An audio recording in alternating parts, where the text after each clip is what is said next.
So Austin comes in the room to audition. How do you know? Was it obvious right there and then? He was Elvis. This is like asking us, a priest about what happens in the confessional. Look, I can tell this now because it's out there. But I got this video of this young man. In my mind, I don't know why, I think John Lennon's white piano. It was a white grand piano. You see my movies, they get a little heightened. But the piano, he's playing Unchained Melody, and I think it was a robe or something. But yeah, it was a bathroom. It was a bathroom, so I was right. Was the piano white? It was black, but okay. It was a grand piano. Details. It was a grand piano? Yeah. Good. Okay, good. Anyway, and he's in heaven, and there were these angels. No, anyway, he played Unchained, and he was crying, and later on I learned that actually his wonderful agent said, you've got to send that in. He sends it in, and I go, wow, that's got my attention. Then I did a reading, and I went, that's got my attention. He came up to my house in New York on his boots, walked up, and I thought, wow, this kid, like, obviously he's had some sort of similar life in the South. He's got such a sensitive. Anyway, I worked on him, and at that stage I realized that early Elvis will have to get a vocal performer because you can't use the recordings. I mean, I've got a label with RCA, so I've heard so much Elvis that people haven't heard. I thought, I said, well, could you do an Elvis song? I don't sing to my girlfriend. Ha ha ha. Is that a trick? No, I really never sang for anybody. If I showed you the video of him singing, what was it?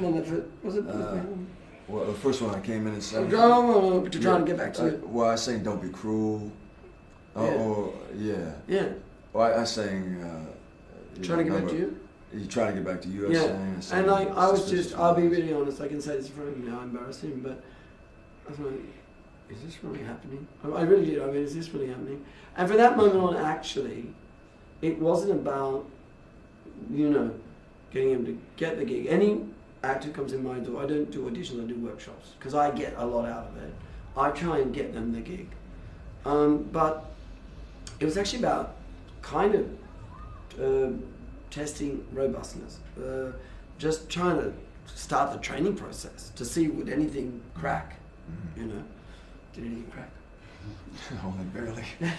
Time, space, well, no, I know, he did crack. He cracked when we were on the set, and we've been rehearsing, and there's a scene, and this is one of my favourite scenes, where Elvis has to use all the instruments and inspire them all to do a new version of That's All Right Mama, and we had a playback tape we worked on for 6 months, and it was all going to be the tape. And then we're doing it, I'm going, this just is not.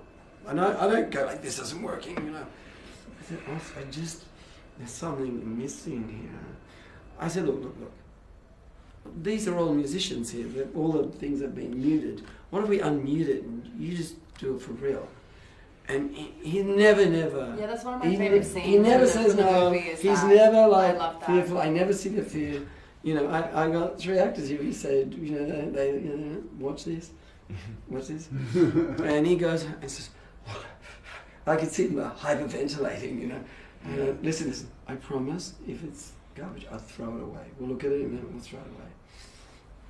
That's one of the favourites. Actually, what about I know when you cracked. What about when you got hit in the head? Yeah, that's when I physically cracked when myself. he physically cracked, he got hit in his the head got cracked. He got his head got cracked open.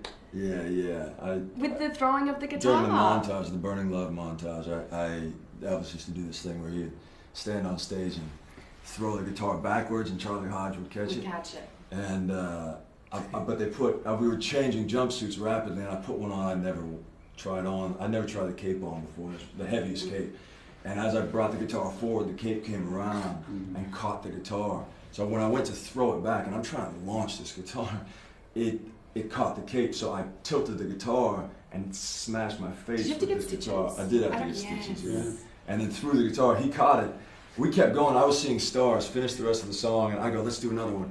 And I see Baz come up, concerned, and he looks at me so tenderly, and he goes, I think we need to stop. And brings me over to the side and goes, you're bleeding. And sure enough, I had stitches that night. It was like being with Muhammad in a fight. It was pretty epic. It's a good scar to have, I think. Yeah, it's right. It's a good scar. Yeah. Somewhere in there. Oh yeah.